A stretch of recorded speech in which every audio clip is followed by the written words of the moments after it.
Hello everyone, welcome to my YouTube channel. इस video में हम डिस्कस करेंगे operation on matrices. Operation on matrices में जो पहला ऑपरेशन है वो है एडिशन ऑफ मैट्राइसिस। और अगर हमें दो मैट्रिक्स को ऐड करना है तो उन दोनों ही मैट्रिक्स को ऐड करने के लिए हमारे पास दो कंडीशंस होती हैं, और वो दो कंडीशंस होती हैं कि उनका ऑर्डर सेम होना चाहिए दोनों मैट्रिक्स का, और जो हम ऐड करते हैं दो मैट्रिक्स को तो वो always applies on corresponding elements. मतलब हम सिर्फ करस्पॉन्डिंग एलिमेंट्स को ही ऐड करते हैं। अब हम एक एग्जांपल से इसे समझते हैं। फॉर एग्जांपल हमारे पास दो मैट्रिक्स हैं, एक मैट्रिक्स ए और मैट्रिक्स बी।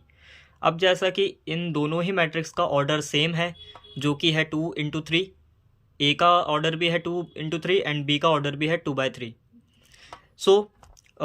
इनका ऑर्डर सेम है तो एडिशन अप्लाई करने के लिए हम a + b करेंगे, जो कि होगा इसके करस्पॉन्डिंग एलिमेंट्स का सम। जैसे ये √3 है तो ये 2 के साथ ऐड हो जाएगा, तो ये होगा √3 + 2।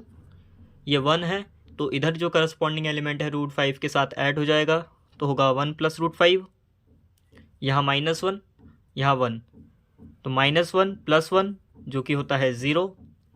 ये 2 है, ये -2 है तो ये होगा +2 - 2, ये भी 0, एंड 3 + 3 जो कि होता है 6, एंड 0 + 1/2 होता है 1/2।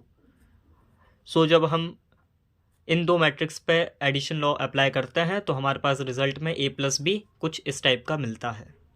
इसी तरीके से हम बाकी एलिमेंट्स बाकी मैट्राइसेस को भी ऐड कर सकते हैं। अब हम देखेंगे दूसरी प्रॉपर्टी जो कि है multiplication of a matrix bye a scalar. जब भी हम किसी मैट्रिक्स को किसी स्केलर नंबर से मल्टीप्लाई करते हैं तो जो स्केलर नंबर है वो जितने भी एलिमेंट्स हैं मैट्रिक्स के उन सभी के साथ मल्टीप्लाई होता है। फॉर एग्जांपल हमारे पास मैट्रिक्स है ए जिसके ये सारे एलिमेंट्स हैं, ये मैट्रिक्स 3/3 ऑर्डर की है। जब भी हम इस मैट्रिक्स के साथ किसी स्केलर नंबर का मल्टीप्लाई करेंगे, जैसे कि यहाँ पे मैंने 3 का मल्टीप्लाई किया हुआ है, तो जब भी हम इस 3 का मल्टीप्लाई पूरी मैट्रिक्स के साथ करते हैं तो ये 3 अंदर जाके सारे एलिमेंट्स के साथ मल्टीप्लाई होता है। मतलब ये 3 इसके साथ भी मल्टीप्लाई होगा, इसके साथ भी, इसके साथ भी, इन सभी के साथ मल्टीप्लाई होगा। तो यहाँ पे हमें मिलेगा रिजल्टेंट 3 इन सभी के साथ मल्टीप्लाई करने पे 9, 3, 4.5। मतलब ये जो 3 है वो सारे एलिमेंट्स के साथ मल्टीप्लाई हो चुका है इंडिविजुअली। यही है multiplication of a matrix bye a scalar. अब एक पॉइंट ये भी है कि जब हमें बोला जाए कि negative of a matrix find करने के लिए, तो जब भी हम नेगेटिव ऑफ मैट्रिक्स को फाइंड करते हैं तो जैसे ए मैट्रिक्स है तो उसके साथ हम -1 का मल्टीप्लाई कर देंगे तो हमें एक नेगेटिव ऑफ अ मैट्रिक्स मिल जाता है। अब जो थर्ड ऑपरेशन है वो है difference of a matrices. Difference of a matrices के लिए भी हमारे पास वही सेम कंडीशन है जो कि है एडिशन ऑफ मैट्रिक्स के लिए, कि उनका ऑर्डर सेम होना चाहिए उन दोनों मैट्रिक्स का, उन्हें सब्ट्रैक्ट करने के लिए, डिफरेंस फाइंड करने के लिए। और जो हम उन मैट्रिक्स को सब्ट्रैक्ट करेंगे तो वो करस्पॉन्डिंग एलिमेंट्स के साथ ही सब्ट्रैक्ट होते हैं सारे एलिमेंट्स। अब हम देखते हैं डिफरेंस ऑफ मैट्राइसिस का एक एग्जांपल। फॉर एग्जांपल हमारे पास मैट्रिक्स है matrix A and matrix B, दोनों ही 2/2 ऑर्डर की हैं। तो इनका जब हम डिफरेंस फाइंड करेंगे तो उसके लिए हम करेंगे a - b, जिसमें 2, 4, 6, 8 जो कि a मैट्रिक्स है, इसे माइनस करेंगे b के साथ, 3, 6, 9, 12। ये हो जाएगा 2 - 3, करस्पॉन्डिंग एलिमेंट्स को ही हम सब्ट्रैक्ट करेंगे तो 2 - 3 होता है -1, 4 - 6 -2, 6 - 9 -3, एंड 8 - 12 -4। देयरफॉर ये होगा हमारे पास रिजल्ट a - b का। अब हम देखते हैं कुछ प्रॉपर्टीज़ जो कि है मैट्रिक्स एडिशन की, properties of matrix addition. Matrix addition की प्रॉपर्टीज़ में जो पहली प्रॉपर्टी है वो है कॉम्यूटेटिव लॉ। कॉम्यूटेटिव लॉ कहता है कि a + b बराबर होगा b + a के। यहाँ पे a और b है हमारे पास मैट्रिक्स, और इन दोनों ही मैट्रिक्स a और b का ऑर्डर सेम है। कॉम्यूटेटिव लॉ के हिसाब से a + b = b + a होता है। अब जो सेकंड प्रॉपर्टी है वो है एसोसिएटिव लॉ। एसोसिएटिव लॉ के हिसाब से अगर दो मैट्रिक्स को हम ऐड करते हैं ब्रैकेट में a plus B and then third matrix c को ऐड करते हैं, तो जो उसका रिजल्ट होगा वो बराबर होगा कि जब हम b और c को अलग से ऐड करके फिर बाद में a को ऐड करें।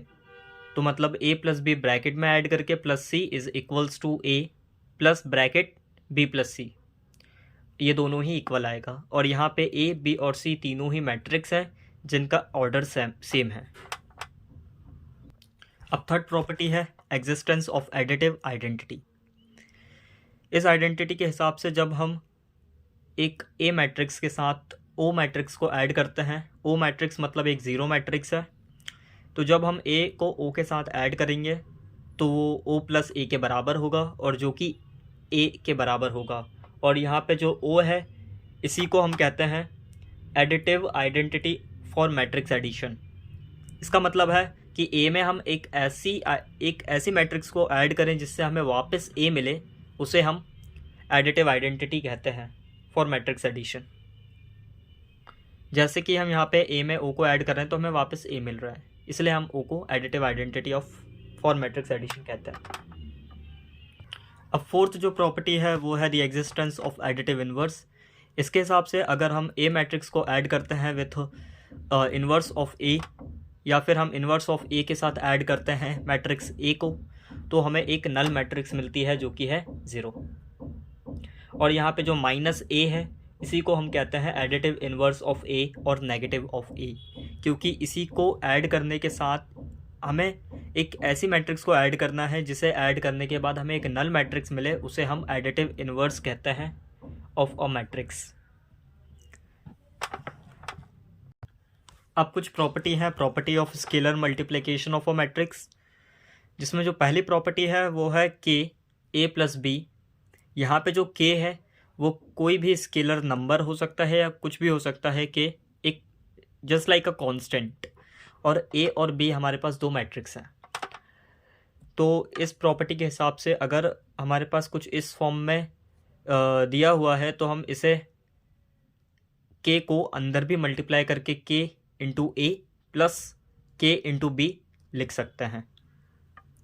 एंड जो सेकंड प्रॉपर्टी है कि अगर हमारे पास दो कांस्टेंट हैं के और एल, या हम इन दोनों को ऐड करके देन हम ए के साथ मल्टीप्लाई करें, या फिर हम के को ए के साथ मल्टीप्लाई करके प्लस एल को ए के साथ मल्टीप्लाई करें, तो वो सेम ही होता है। ये है हमारी सेकंड प्रॉपर्टी। जैसे कि मैंने यहाँ पे लिखा है कि हमने पहले के को ए के साथ मल्टीप्लाई किया है, देन प्लस एंड एल को ए के साथ मल्टीप्लाई किया है। Thank you everyone.